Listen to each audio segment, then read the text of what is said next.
Mangwanani ano toda kuenda kubhuku raJudges chapter 6 naJudges chapter 7. Musoro wedu wenyaya ndoda kutanga ndataura, harisi Shona, haisi English, ndo pane musoro wenyaya.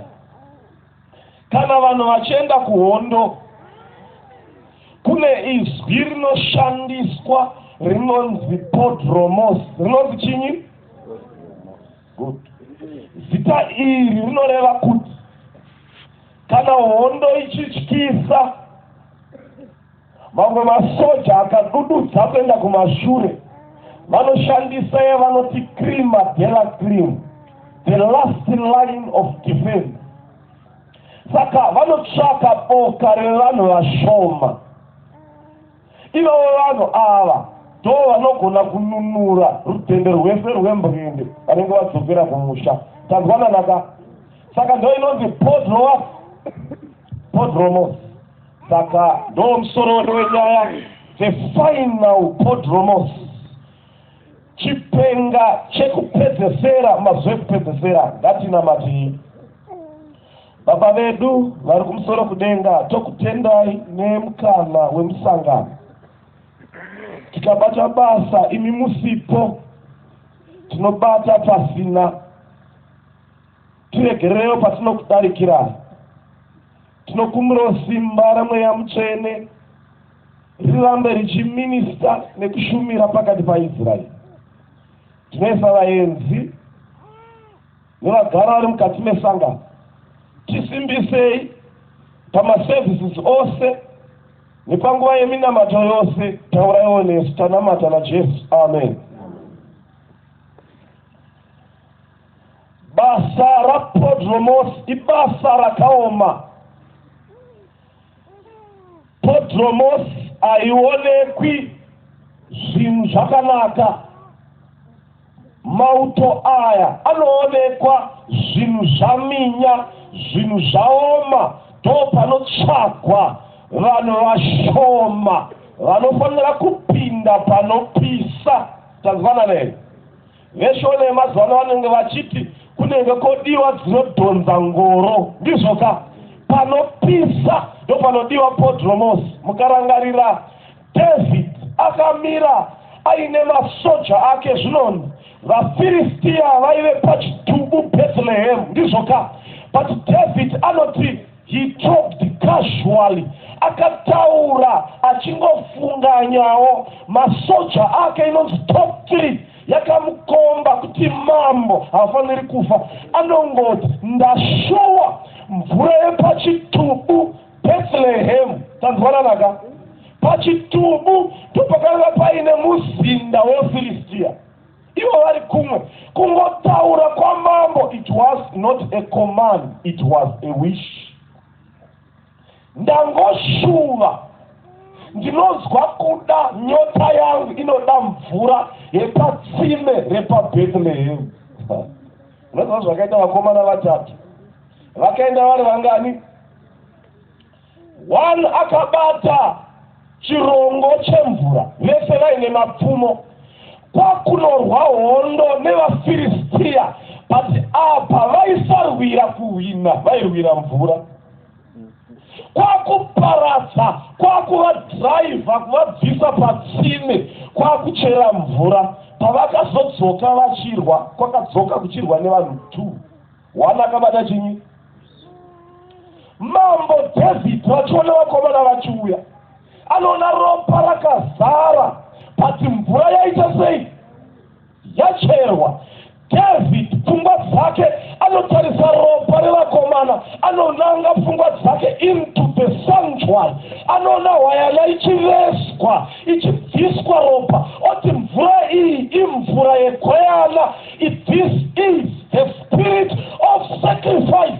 Mvura iyi ndoiturira pasi, pouring a sacrifice to God. Vaisa upenyu hwavo panjodzi. That's the Podromose. Koita zvekare murume anonzi John the Baptist. He was a Podromose. Israel yave ne 400 years isina prophet. Kristu anoti handiuyi. Kunotanga kwauya anonzi forerunner munyama. the Podromose, who shook the kings, who shook the Pharisees, who shook the parliament of the Sanhedrin. Everyone, even the zealous, even the Roman Empire, John the Podromose. Instead, Podromose doesn't kill the mission. Rather, Podromose dies in the mission. Hayula ibasa. Like John the Baptist, that defend the mission. Sagane para Judges chapter 6. Tagachibopura nepo, Tibatme inonzi, Snorere to Podromose. Timomira Bukra Judges, Rakayo Wanemurume anonzi Samuel. Samuel, there was the last judge in Israel. But Maswakanyora Samuel. I came on my swords at your puki. Punga Urim Pukra Samuel. When I last face Pukra Samuel. No Kutauri Rai, Punga Uru, in Pukra Samuel, in those days. There was no king in Israel. Why? Because everyone deemed there was no king.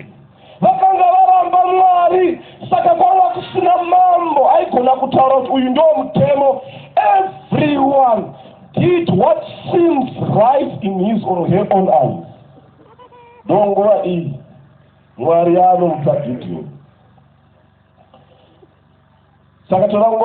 Background. Judges chapter 2, verse 10. Judges chapter 2, verse 10. Background ye generation irim bukra Judges Judges chapter 2, verse 10. Zvino rudzukuru rwose vakasonganiswa namadzibaba avo. Zvino vakabva Egypt, vana Caleb vana Joshua, vaita land reform, vanhaka vakafa. Zvikanzi kudini? Rumwe rudzi rukamuka shure kwavo rwakanga rusingazivi Jehovha. Rukamuka rusi, another generation yaisaziva Mwari ari kumusoro kudenga. Zvikanzi kudini? Kana basa raakaitira vaIsraeri. Konyene verse number 11. Verse 11. Vana vaIsraeri vakaita zvakaipa pamberi paJehovha. Vakashumira vaBhaari. Vakarasha Jehovha Mwari wamadzibaba avo. Vakanga vabudisa munyika yeIjipiti. Vakatevera vamwe vaMwari. Chigarai pasi, toda kusevha, munoiverenga kusvika kuverse 20. Toda kusevha nguva. Generation yakamuka mumazuva aSamuel. Mubhuku ravatongi kwanga kusati kwava namambo kwaIsraeri. Mwari aitumira ainzi majudges ainzi they were a representative. Vailongedzera kuti kuna Messiah anouya. They were examples of Messiah. Mamwe majudges akatonga ndana Samson. Ndizvoka God invested army yese yemasoja in one man. Muna Samuel. Because Israel munozorora, I have invested all the resources in one man. Doyave ngoro ya Israel na mabhiza. Ari one. Kukamuka varume vana Jephthah, vana Deborah. These were churches. But mambodzwa ere generation yakamuka. Iyi generation inoti kwakamuka rumwe rudzi rwaisazivani Mwari. Generation inoti aivepo pakatsemuka gungwa dzvuku ndiani? Pakanaya mana aivepo ndiani? Mwari pakamhara paMount Sinai achifuna chisero akanga aripo ndiani? Pakatsemuka Jericho, who was there? Pakadonha Jericho aivepo ndiani? Vakomana vehigher criticism vakaramba kuti hakuna chinonzi Mwari. Saka vakatanga kunamata zvifananidzo, apostasy. And then Judges chapter 6, nekuda kweapostasy, nekuda kwekupanduka chii chakaitika. Judges chapter 6 verse 1 to 6. iverenge inoti kuti verse number 1 chimbomera inyaya iyi vaenzi hamuzivi church history yechurch ino ngatironde kwatinobva as a movement nekwatichaperera uchaziva kwakabva church ino nekwatinoenda nevari musangano unozviziva we as well strengthened existing truth kwatakabva ndekupi nekwatinoenda ndekupi. Judges chapter 6 verse number 1 inoti kuti verse number 1 zvino vaIsraeri vakaita zvakaipa pamberi paJehovha. VaIsraeri vakaita zvakaipa pamberi paJehovha. Jehovha akavaisa maoko aMidhiani makore manomwe. Mwari kwakuvaisa maMidhianites 7 years.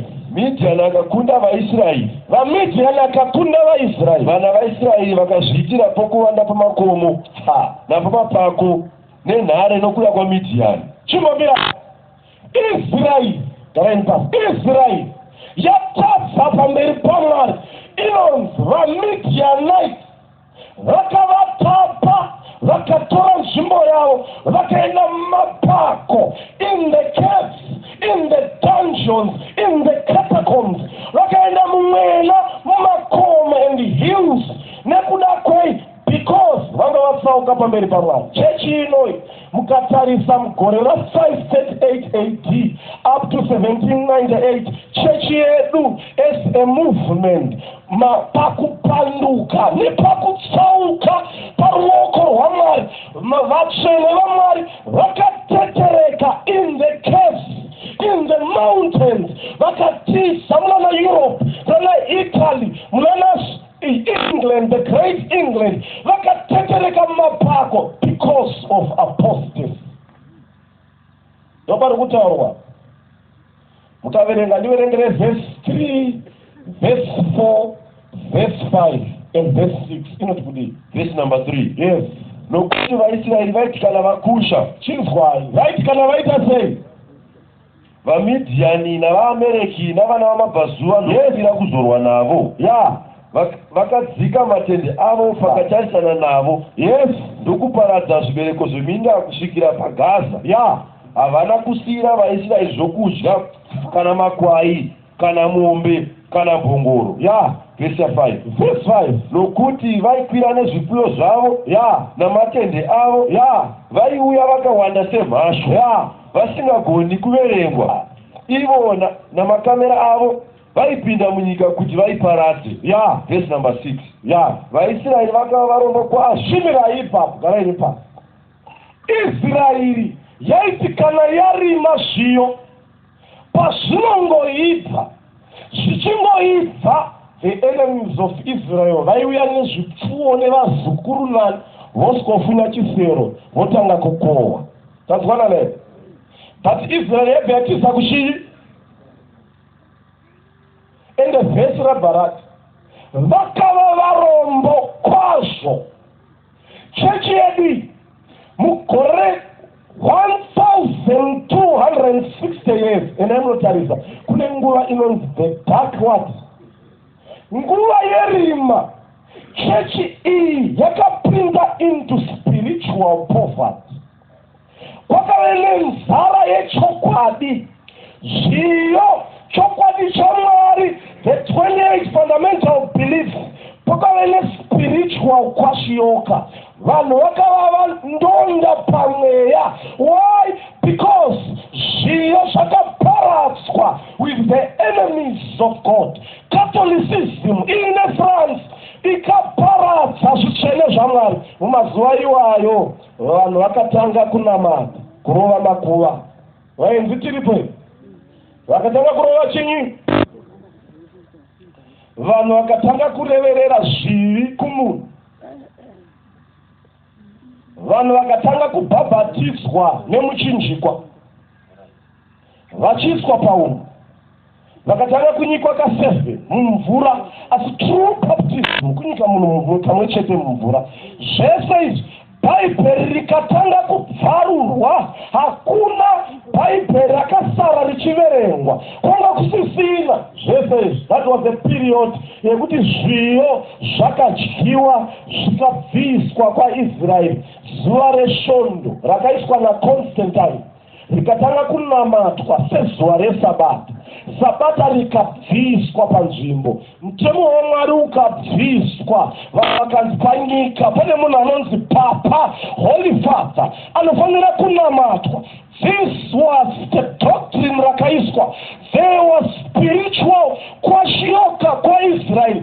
Vakava varombo kwazvo, vakagara in the caves, in the dungeon, in the catacombs. Nekuda kwei, nekuti vakanga vatsauka paruoko rwaMwari. But praise God. Nguva in every darkness, pese panerima, chero vanhu vakazara vakaenda kurutivi rwaSatani, God has a remnant that can stand on his side. Mwari anoita musaririrwa wechipenga chinosara chakabatirira pamberi paMwari. I am reminded of the champions of Reformation. Mhare dzevarume vaivakurudza chokwadi. Kune varume ainzi the Waldenses, vakararama in the 6th century. Vaitaura mazita anonzi sola Christos. Vaiti hatinamati munhu ari munhu akapfekedzwa napkin. Tinonamata Mwari ari kumusoro kudenga, Kristu ega mbune. Sola fide, tichatendeka to the Bible and the Bible alone. Sola gracious, the just shall live by faith. Tota scriptura, tinotenda zvakabva kuna Genesis to Revelation. Hatitendi dzidziso dzevanhu. Saka this was the movement yakabata chipenga chechokwadi. Ndimi nhasi vanhu vekuchechi hamuverengi bhaibheri rese. Vanhu venguva vaiti vakabata chipenga che1 verse nekuti bhaibheri raibvarurwa, vakawana chidimbu chakadambuka chaGenesis 1 verse 1. It brings a revival to the people. But imimi nhasi bhaibheri, Satani akati handichashandisi method yekuparadza bhaibheri. Ngariwanze pafoni, ngarivepo paiPad, ngarivepo physical, ngarivepo, asi havariverengi. How did they survive? Nekuti vanhu vaiti kana bhaibheri rikawanikwa raibvarurwa, vakasurviva sei in the dark ages? Judges chapter 6 verse 11. Tiverengere inoti kudii? Verse 11. Verse 11. Zvino mutumwa waJehovha wakasvika. Mutumwa waJehovha wakasvika. Akagara pasi pomuouki. Akagara pasi pemuouki. Wakanga uri paOfra. Wakanga uri paOfra. Waiva waJoashi. Waiva waJoashi. Muabhiezeri. Yes. Gideoni mwanakomana wake. Yes. Wakanga achipura zviyo pachisviniro chewaini. Kana imi pasi. Mambonzwere zvinhu zvisingafambidzana pana. Gideon aipura zviyo pachisviniro chewaini. Paisvinirwa mazambiringa. Gideon anoti handikwanisi kupura zviyo panopurirwa chinyi? Zviyo. Instead, I want to disguise the enemy. Ndichatora zviyo ndoenda nazvo pachinyi? Pachisviniro. Yaive nguva yekukohwa zviyo, saka dai vakamusvikira pachisviniro chewaini, aiti haisi nguva yamazambiringa, handina zviyo, ndiri hangu kuprepare. Nguva yaichinji nhaini? We have people vakararama in the dark ages, vakapreserva chokwadi ichi, vaenda nezviyo pachisviniro chewaini. Bible, vaiti vakabheka chingwa, vaimedura maverses. Exodus chapter 20, kuti mwana ifane chepakati. Revelation chapter 14, changes message ifane papa. Genesis 1 verse 1 ifane papa. Chebheka chingwa, mutengese macities. Pavanovhura chingwa, vachaona the verses in the Bible, preserving the content. Vaiti vakaveserwa makamens mukona mavomo, vana vechikoro vaisirwa mavhesi. Zvonzi kana waburuka wozonga kugara mumakomo, kana waburuka kuenda into the cities, ukaona hama dzako wongotaura zvaJesu, ukaona vachida vhura veura uchininaini mukola wovapa mavhesi. Chirubhu yebhasikoro yaiziviwa, varume vachifamba nemabhasikoro voisa mavhesi kupreserva zviyo.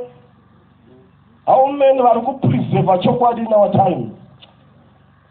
vamwe vaitora vana 7 mai vana baba vanenge vaine vana 7 voti toita sei voti John ndiwe first born uchachengeta bhuku raMatthew mumusoro, second born uchachengeta Mark, second uchachengeta Luke 3, iwe uchachengeta John, iwe uchachengeta zvakati, isu baba namai tichachengeta the Old Testament.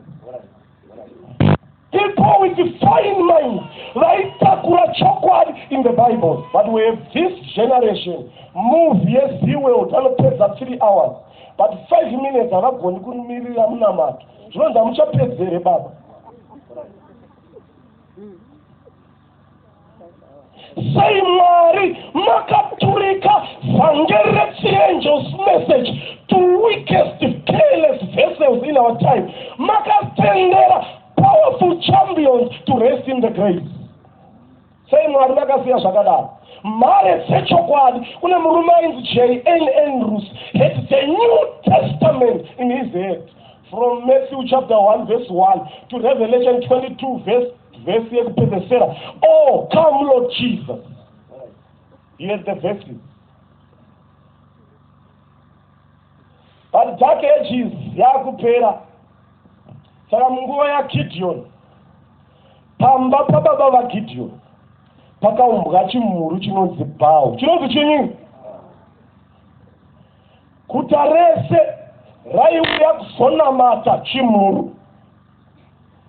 Exodus chapter 32, mashura mujinga Mwari vari pamusoro naMoses vakanamata chimhuru. Chimhuru chainzi Apis bull. That was the doctrine of Egypt. Hamunzwere vachiti horsepower, cattle power. Vaiti chimhuru chine simba.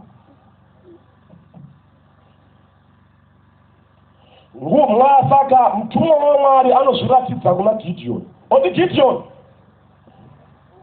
ndakusarudza, nguva yakwana yekuti ndimutse Israel. But one thing, handiendi newe kuhondo. Revival precedes deliverance. Chandinoda kuti uite pwanya chimhuru, kana wapwanya chimhuru, I will go with you to the battle. For 1260 years, panga paumbwa chimhuru chedzidziso dzaSatani. Saka anonzi ukuye. Gideon anosimuka navarume midnight. Nguva ina ichechi. Pamberi saka ranga riri zimhuru ndorainamatwa neguta rese. Anoenda nevakomana votema zimhuru. Vari kuya zvonzi naMwari panzvimbo yechimhuru chiza aritari yaJehovha. Great controversy. Dark ages ichipera, Mwari vakasimudza varume vakafanana nemweya waGideon. Vakasimudzwa murume anonzi Joseph Pate. Anozani? Vakasimudza murume anonzi Hiram Edson. Anozani? Vakasimudza mumwe mukadzi ainzi Ellen White. Vakasimudza mumwe murume ainzi James White. These were part of the leaders. Vakatanga kuita inonzi maonite. Vachigara pasi, vachiita maBible studies. Kutanyika pakaitwa inonzi doctrinal cleansing. Vaisuka dzitsotenema vachipwanya chimhuru cheBhabhiloni vachisimudzira dzidziso dzaMwari. In heaven there was cleansing of the sanctuary.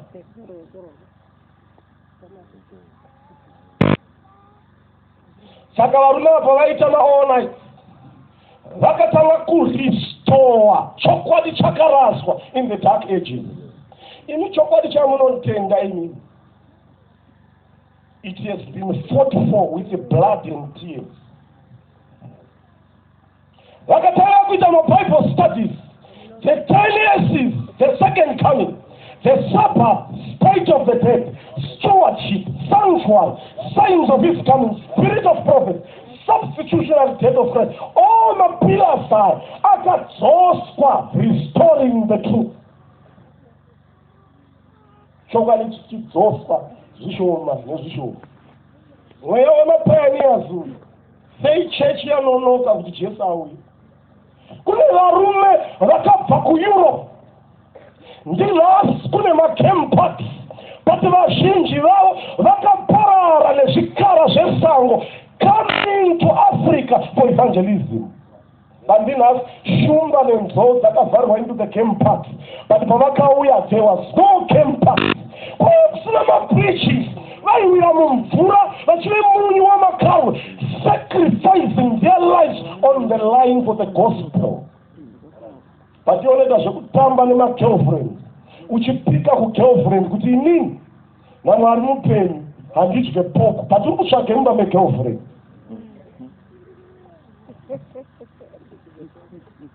Ndinhasi malaria yave kurapika, vazhinji vakaparara nemalaria, sacrificing their lives for the gospel.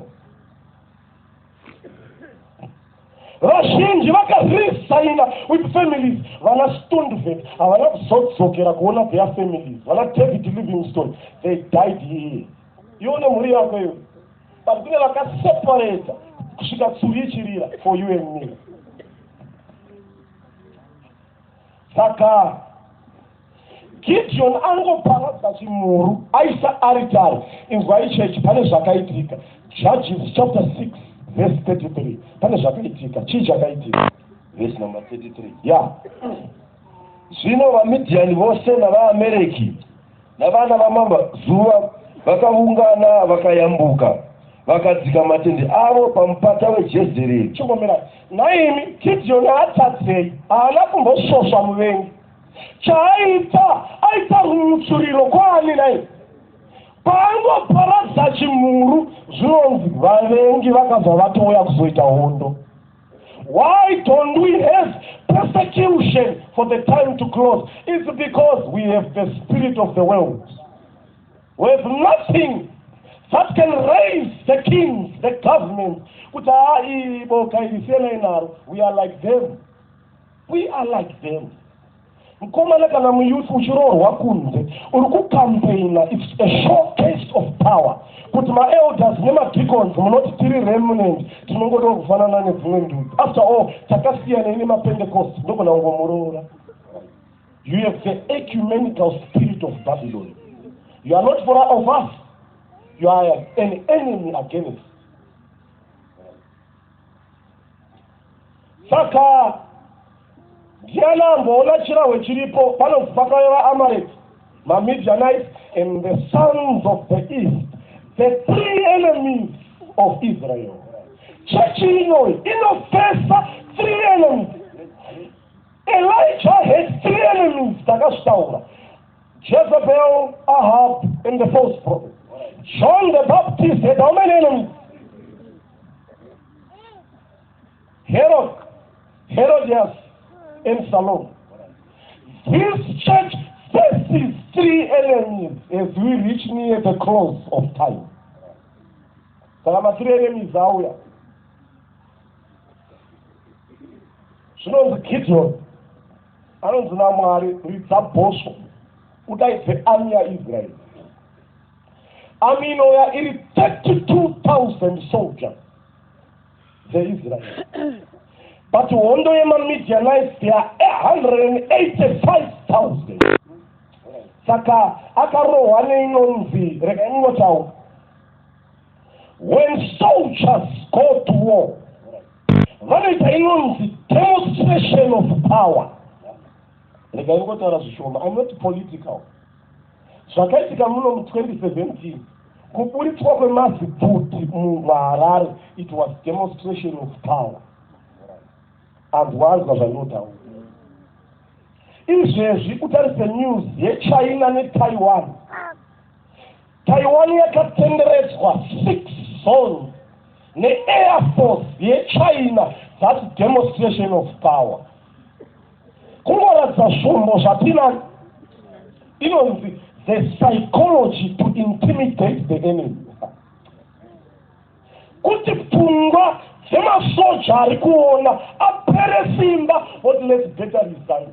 Let's pay our bets. We can't fight with these men.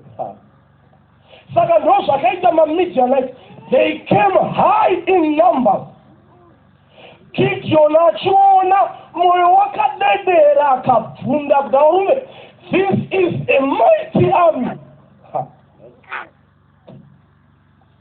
Asi ndo pati chaifanira kuti pana Gideon aifanira kuverenga mutemo wehondo vasati vaenda kuhondo. Mabata here chechi aifanira kuverenga chini. Gideon akati ndikaverenga mutemo wehondo tagara tiri vashoma, ndikatozoverenga tinosara tavashomesesa. Saka ndorevei chechi, we are at a critical time. The Gideon, the leaders in the church, vanoti hatichaparidzi vangerengiro zinatu tikariparidza tinoita members mashoma in the church. Let's preach the social gospel so that one many members in the church to one many tithes and offerings. Let's leave music and dressing as controversial issues. Tikaparidza dressing the music nembo zhinji dzinogumbuka dzikabuda savanhu.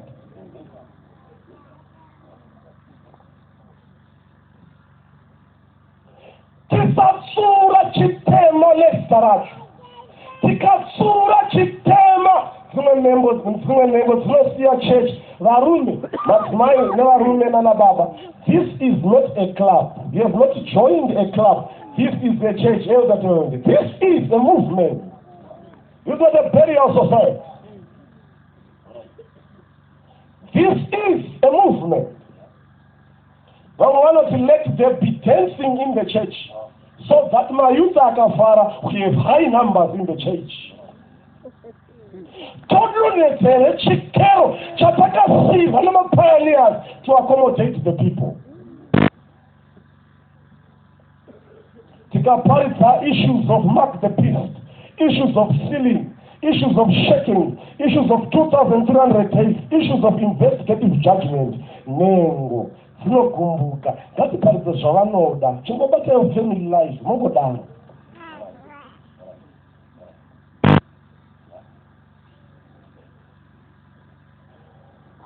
Rega tingoyeuchidzana kutasa kuparidza vhangerengiro zinatu, mweya wekupanduka.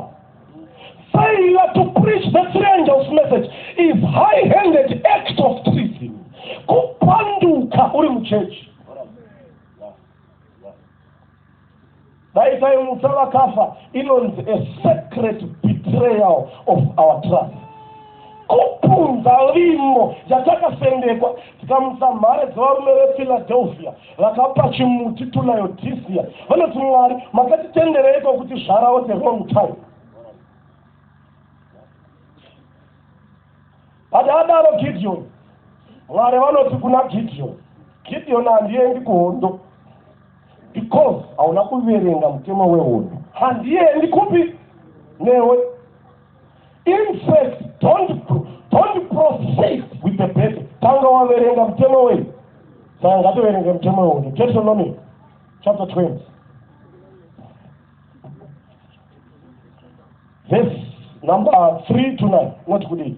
Verse number 3. Achiti kwavari, inzwai imi Israeri, nhasi moswedera pakurwa navavengi venyu. Chimomera masoja aiti kana akuenda kuhondo aimiswa paparade. Aimiswa pai? Yes, verenga. Mwoyo yenyu ngairege kupata simba. Regai kutya kana kudedera kana kuvhunduka pamberi pavo. Verse number 4. Nokuti Jehovha Mwari wenyu ndiye unoenda nemi. Yes. Kukurwirai pavavengi venyu. Sure. Kukuponesai. Verse number 5. Verse 5. Navakuru vanofanira kutaura navanhu vachiti. Vakuru macommanders of the army vanofanira kutaura nevanhu vachiti. Pano munhu here wakavaka imba itsva. Pane here akavaka imba achigere kutanga kuigara. Ngaadzokere kumba kwake. Kuti arege kufa pakurwa. Mumwe akatanga kuigara. Yes. Verse number 6. Uye pano munhu here wakarima munda wemizambiringa. Pane here arima munda wemuzambiringa achigere kudya michero yawo achigere kudya michero yawo ngaadzokere kumba kwake kuti arege kufa pakurwa. Mumwe akadya michero yawo. Uye pane munhu here wakanyenga musikana achigere kumuwana ngaadzokere kumba kwake kuti arege kufa pakurwa. Mumwe akamuwana. Uye vakuru vanofanira kutaura navanhu vachiti kudini pano munhu here unotya pana anotye oyo unovhunduka ane mwoyo unodedera ngaadzokere kumba kwake adzokere kumba kuti mwoyo yehama dzake irege kunyauka somwoyo wake. Zvino vakuru vapedza kutaura navanhu vanofanira kugadza vatariri vehondo vanenge vakutorova battle formation vaiunza army ye32,000 paparade ponzi pane heraka vakaimba kana vakaimba itsva chimbonorara mumba unogona kuvawo pane heraka ingeja saJoseph naMaria dzokera kumba zvese izvi pane here anotya anogona kuridza mere. When we are in front of the enemy tinogona kushayiwa simba. Ellen White anoti kwakadzokera out of 32,000 kwakadzokera varume 22,000 kukasara 10,000 in the army. Yet my enemies of Israel are 185 what? Ellen White anoti varume vakadzokera kumba, they are bread and fish Christians. Kune vanhu vanoda ma-blessings of the church but they are not ready for the call of servanthood. Chavanoda makomborero aMwari but they are not ready to sacrifice for the mission. They are worldly men. They are materialistic men and women. Chavanoda zimba enda unorara nyanga dzenzo. Don't go for the war. Kune vanhu vanovaka dzimba dzavo but are not ready to fund the gospel commission. Imba yako iyo wakaivaka uri one but church iona nototi kana mbuya ningi shirikazi zisina kubvisa nena handibvisi. You are part of the 22,000 army. Pack your bags and go. You don't belong to this army. Nevaitya vese vakadzokera kupi? Mwari hapi victory muchechi muno kana tichina naAkan in the camp of Israel. Kuna agere nemurume wemunhu pana mudzimai wemurume wemunhu ane vana ari kuchema agone bhadhara fees but you are an Adventist enda unodzarura muchaka. Kuna ane girlfriend pana you might be an elder or someone. You are the Akan in the camp of Israel. Matinolodza kuti neta renyu iduru.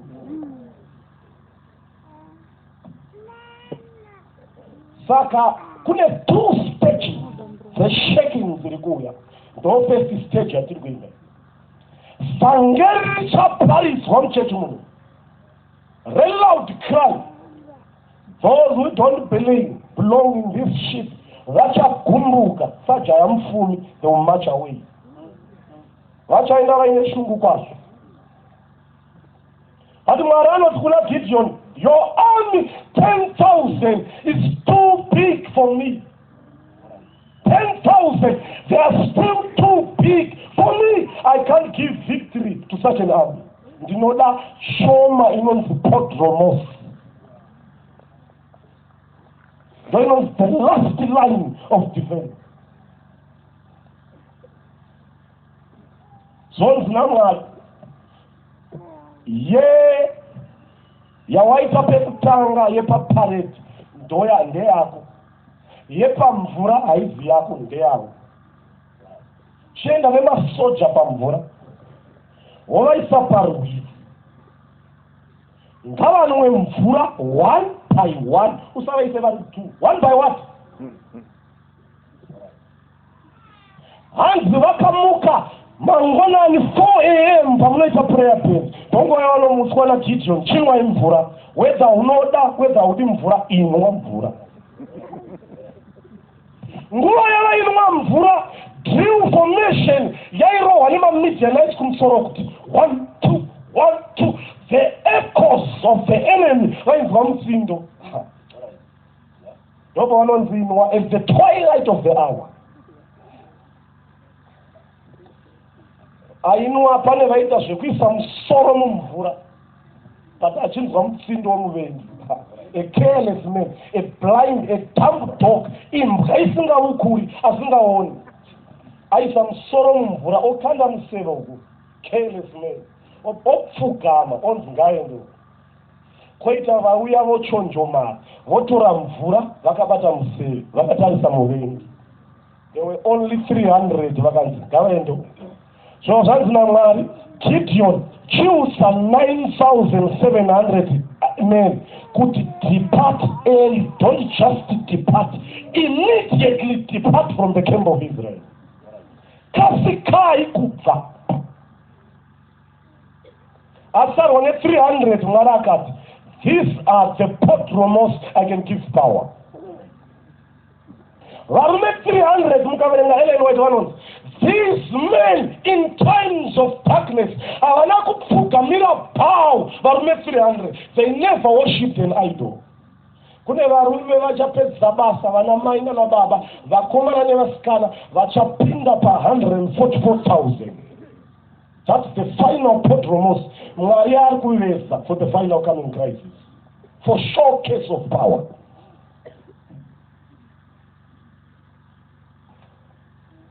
Mwari anovapa zvinhu zvitatu. Anovapa zvinhu ngani?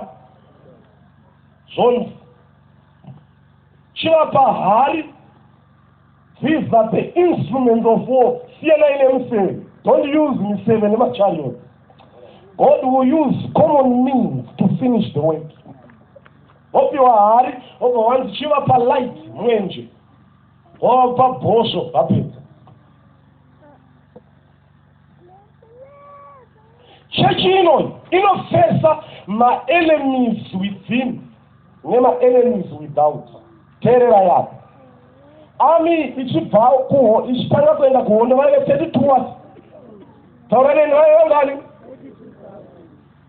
In fact, 31,700 were enemies from within. Manbata zvakanaka here. Saka 31,700 were of the devil, plus 185,000 external and interior forces. Versus 300. Saka muchechi vaiti vakada kuti vavote, vaiti 32,300 inodyiwa nevote, because 31,700 ino zvainoda. Ndinasi machurches anogona kutungamirirwa nemashauya akawanda, zviyo zvichitorerwa simba. Wapara kuti ngatiende for witnessing 31,700 kunotonhora kune chando. We cannot go. After all, let's vote. Then zviyo mashauya anowana vote, zviyo zvotorerwa simba. But the shaking is coming. God will separate Mashawi, remove from the camp of Israel. Ukaverenga ratio ye 31,700 plus 185,000 versus 300 men. Zvinoreva kuti one man of 300 men has to face 722 men.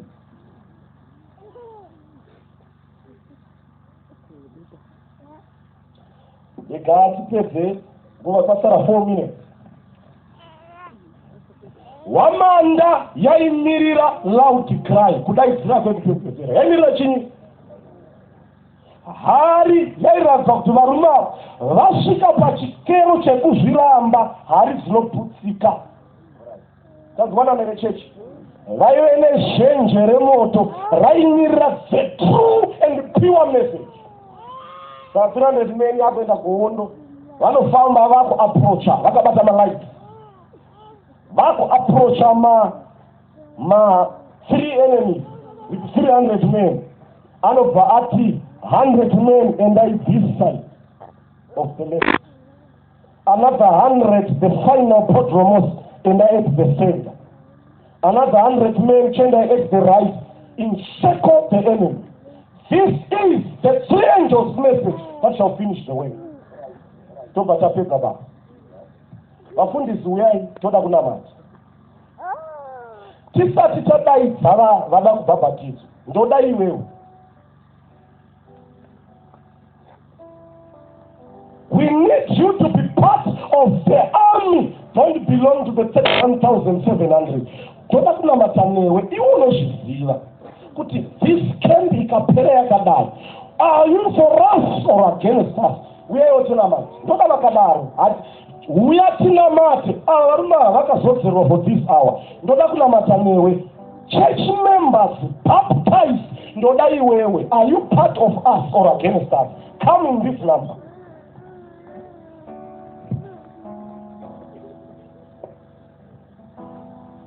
Ensure you belong to the mighty army of this movement. Totally sign the church records. Do you belong to this army? Or you are an enemy against the church?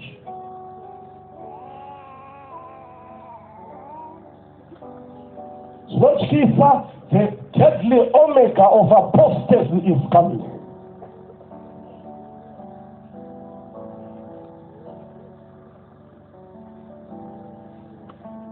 Vari kuti handisi power. Let the rain I will command. Kana varamba, I will ship them out from the ship. Chikepe chotsumba kuputsika kutsemuka usafara uriko. Are you part of us or against us?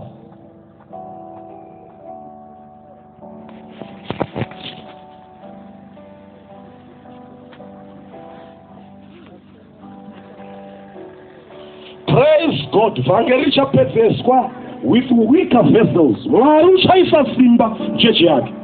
He shall revive his church with the power and shut the kings of this movement.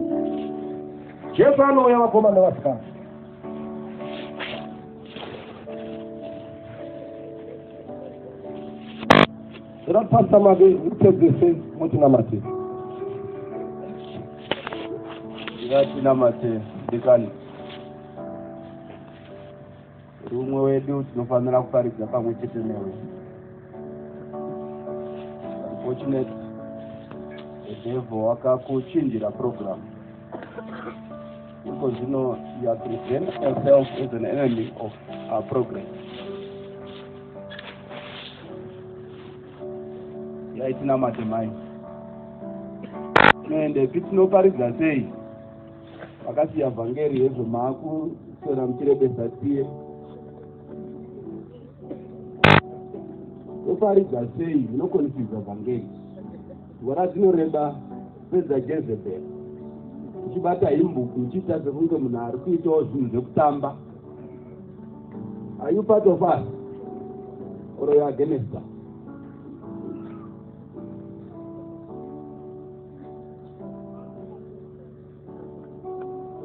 Nopeka senyika, notaura senyika, noimba senyika. Can you be part of this army, the 300 men? You can't be. But today you can, if you choose to be. Ndakuwanengwa yekunamata. Sacrifice haitaure kutemesa kamera kutarisa pauri. Inotaura kuti ndinotyora kodzero dzangu nekuda kwevhangeri. Nonenge uchibvira kodzero. Wapedza woti ndoda kuparidza Kristu. Siyana ineni, siyana ineni, hazina ineni. This is my body. It's not your body. This body belongs to Christ. Hivi yako hii. Iko zoita yako kuzvipira kwacho kunouya papi. Nogerwa zibhibhore kuti tinoshaya kutovhura sei mavhesi uripo. Urititi ndiwe umwe wedu. Dorema. Uine magundi mumusoro. Jaizoni dzapapa moyo. Uine munangagwa drive mumusoro. Are you part of us or you are against that? Simplicity is a virtue. Simplicity is a virtue.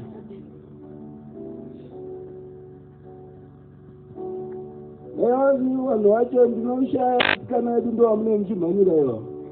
Munhu wekuti unonyazoona kuti uyu ndikadada neharidoki ndinenge ndadhistroyiwa. Iya shamwari, you want to be part of the 100 men. 100 men wasina zvavanofunga apart from the mission. Vanoti Mwari zvimwe zvese kurasikirwa wako kurarama ndiKristu. Chingwa ndine suggestion handinayo. Kuenda unobvisa zvese zvinokanganisa kuwa 300 men. Enda unochinja wardrobe yako. Nokuti haungapfeka wakatarisa 50% ouya kuzoparidza Kristu. Hautenge hembe wakatarisa wakomana wenyika ouya uzoparidza Kristu. Enda unochinja wardrobe yako, iwe wardrobe yemusoja. Ndimakawana masoja mapfekera anoita ijombo nezvimahembe zvinoti kwakwashara. They are not concentrating on their dressing, they are concentrating on the mission. Yona ngofamba nemalebo ingoda lebo.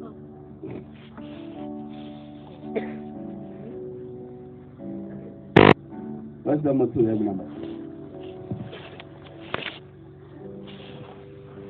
That's namaste. Baba wedu vari kudenga, tinokutendai mangwanani ano.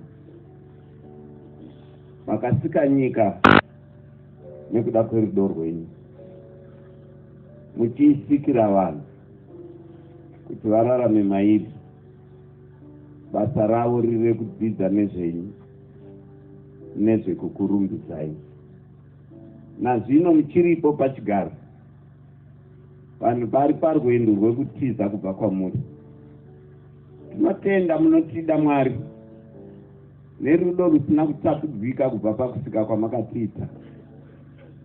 Iye zvino munesu musango muno, kungotiyeuchidza kuti muchiri kutida, kutiyeuchidza kuti tiri kurasika, kutiyeuchidza kuti munogamuchira vakarasika, kuitira kuti muvadzose pachigaro chamakavasikira kubva pekutanga. Tinotenda nemudziyo wenyu.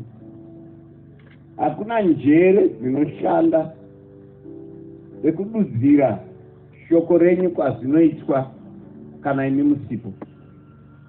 Hatigone kukunzwisisai nemadudziriro aya kana imi musinesi. Tinosimuka tichiuya pamberi penyu tapiwa simba nemi. Saka chitibatsirai kuti mise panzvimbo. Basa iri richiri kuenderera mberi panzvimbo ino yeDartmoor. Rambai richitaura kwatiri, titungamirei tibvume, kutipe simba tifambe saizvozvo. Chidiso chenyu tiri vashoma hongu, 300 people. Takatarisana nevavengi vatisingagone kuverenga. Asi ivo kana vatitarisa, tasumudza mwenje wenyu, imi munotirwira. Saka tishandai basa kuburikidza nesu. Munotsvaka vanobvuma kuti muvagonese, muvagonere. Iwe nesu pazuva ranhasi, mutibatsire tisakangana sekurayira kwamakaita vana vachienda kuKenani. Kana maguta musakangana. Ezvi takanganwa nezviri munyika ino zvatakatarisana nazvo zvinotinakidza. Asi tinotenda munoramba muchiridza hwamanda kuti nguva yapera. Mwenje uripo, tibatsirei chiedza munotipa. Tatenda Mwari wekudenga mangwanani ano. Endai nesu, mudzoke nesu zvekare pa11 o'clock. Mutaure neimwe nzira inoshamisa. Sekupedzisira chatinotsvaka kuverengwa pakati vachaponesa. Asi tinotenda nokuti imi munopindura kunamata kwedu kudarika makumbiriro edu nokuti muri Mwari. Muzita raJesu anogara kusingaperi tinokunamatai. Amen. Mangwanani ano toda kuenda kubhuku raJudges chapter 6 naJudges chapter 7. Musoro wedu wenyaya ndoda kutanga ndataura, harisi Shona, haisi English, ndo pane musoro wenyaya. Kana vanhu vachienda kuhondo, kune izwi rinoshandiswa rinonzi Podromose. Rinonzi chinyi? Good. Zita iri rinoreva kuti kana hondo ichityisa, mamwe masoja akadududza